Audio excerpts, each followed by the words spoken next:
La journée d'hier aussi a été fort importante au congrès de Toulouse. Elle avait été marquée entre autres par deux faits majeurs. Le discours de Michel Rocard et aussi des acclamations pour Charles Hernu. Deux événements ce matin au deuxième jour du congrès. L'arrivée de Laurent Fabius d'abord. Le Premier ministre et le Premier secrétaire côte à côte sous les applaudissements. Une manière de prouver devant les militants que les différends sur la conduite de la campagne électorale sont maintenant oubliés.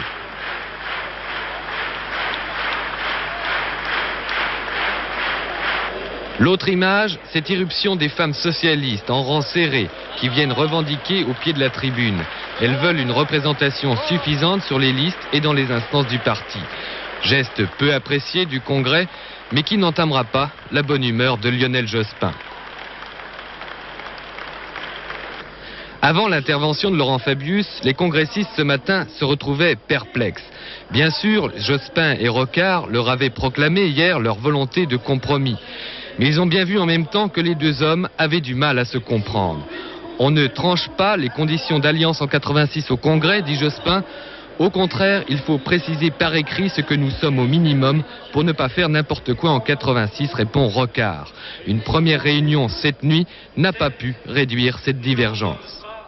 Au congrès de Toulouse, nous retrouvons Dominique Lory, l'un de nos envoyés spéciaux. Alors Dominique, on a beaucoup dit que les socialistes étaient divisés en arrivant au congrès, et puis on s'aperçoit que tout a l'air d'aller bien. Alors c'est l'unité retrouvée ?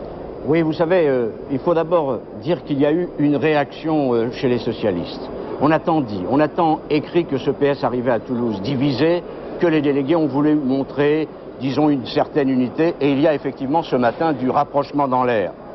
Un discours modéré de Lionel Jospin hier, prudence de Michel Rocard, même si le discours était, il faut le reconnaître, très hermétique, un message de François Mitterrand, un véritable appel à l'unité, et on vient de l'entendre, un grand discours rassembleur du Premier ministre avec une phrase clé: j'attends d'abord de vous l'unité, une intervention qui a vraiment touché l'ensemble du Congrès. Alors Dominique, revenons un instant sur le discours de Michel Rocard hier, parce que vous disiez vous-même qu'il était hermétique.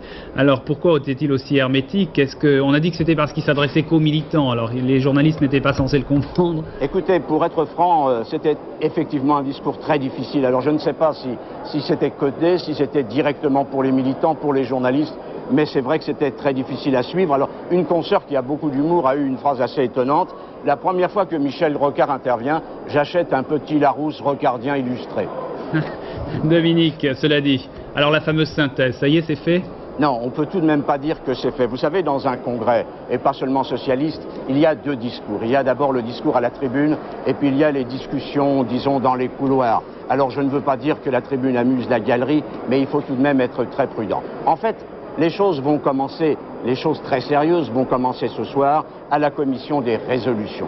C'est là que les deux tendances vont se retrouver face à face, et là on va discuter point par point, virgule par virgule, et vous savez qu'au Parti socialiste, il y a de grands spécialistes. Alors pour répondre à votre question, je préférerais attendre demain matin.